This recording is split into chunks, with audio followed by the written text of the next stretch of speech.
think humans stopped being predators? Watch their kids play. Written by XR171. I was eating the evening meal with several friends after my return from Earth, or Terra as it was often called. The humans were still somewhat new to the galactic stage, but were quickly making a name for themselves as one of the few species that started as a predator but didn't seem to desire war with everyone, or really anyone for that matter. They freely admitted to the horrors they inflicted upon each other in the past, but proudly proclaimed they had grown beyond that. So, what do humans eat? My friend Kazar asked. It would be easier to tell you what they don't eat, I answered. I've seen them eat plants and animals they knew were toxic. Some loved to eat plants that caused burning sensations. Some smoked plants that caused cell mutations. And most drink substances that harm their brains. But generally, they'll eat any plant or animal, though individual preference vary wildly. So, they evolved as predators, but they eat plants, even toxic ones? Kazar's life mate, Elzar, asked. Not exactly. They're quite the omnivore. I studied their evolution, and they've been a herbivore, a scavenger, and it was later that they started hunting. But yes, they love toxic plants. Some for their burning sensations, some as stimulants, and some for a type of cooling sensation. While on Terra, I was invited to what humans call a barbecue. A most interesting gathering. After studying their evolution, I can see how the barbecue is a ritual that has endured. It's not too alien from many of our group ingestion rituals, I explained. This elicited some strange looks from around the table, but soon everyone's eyes had the same message. Explain this. Consider us now.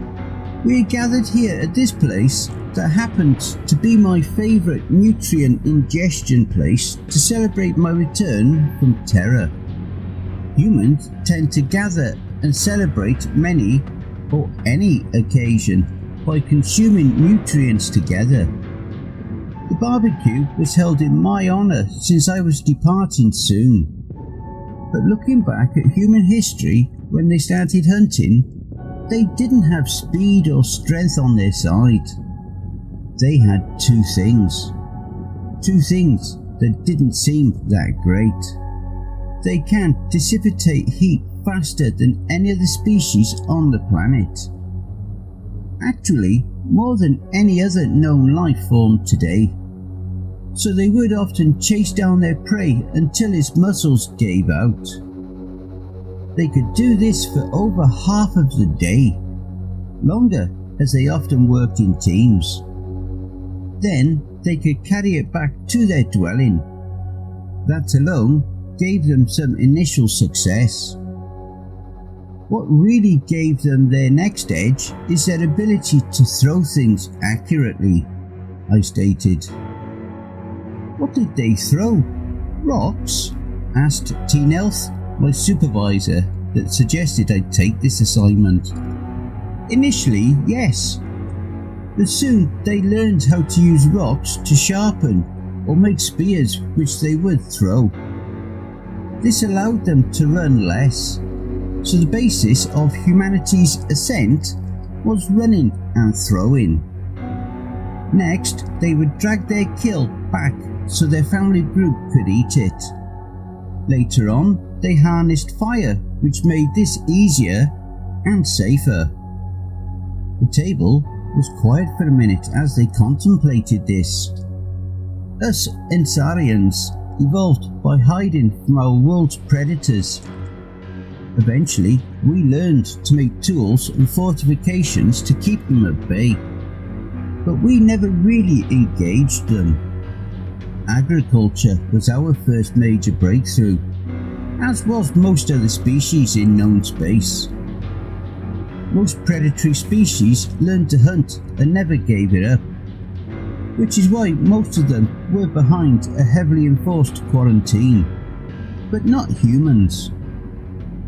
We were wary at first, having met ambush predators in our past, as well as current galactic pasts, but they seemed honest in their desire to join the greater community. They were quickly integrating themselves as merchants, soldiers, engineers, and really every other role you could imagine. I had to admit, it was odd during the standby period on my transit home to see humans offering themselves as pleasure companions. Well, I'm glad they've given up hunting and predation, Kazar stated. I paused, considering my next statement. I don't think they fully have. I think it's genetic for them. Take this barbecue. The food available was of a very wide variety. Like us, many humans enjoy salads, and they had a few of them available. The lettuce type was certainly my favourite, but they also had one with potatoes, which are these amazing roots, I think. Also served other salads, including something they called macaroni. But the main dish that the humans were there for was a wild animal. My host had recently terminated what he called a wild boar that was considered to be an invasive animal to his area, so he invited his family group, people that lived in a close proximity to him, his co-workers, and myself. I was what he called the guest of honour. A lot of these people also brought their offspring. Ah, so the adults still hunt. Did he chase down this wild boar? Asked T-Nelth. No, he used a very primitive slug thrower. I asked if his people still chase down prey, and he said in some areas they do, but he had accumulated too much age and mass to do so.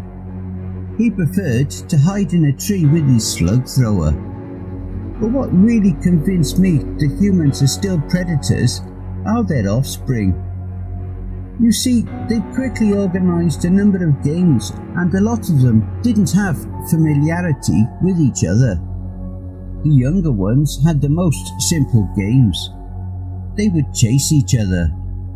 When one was caught, they would simply start chasing another. Also, they had games that involved throwing things.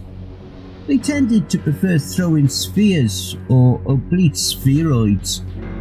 But great emphasis was placed on accuracy in throwing and catching. When I asked my host about this, he said something about being joyful that the offspring were doing something to exert themselves rather than using electronic devices. When I asked further about the rules of these games, he seems confused.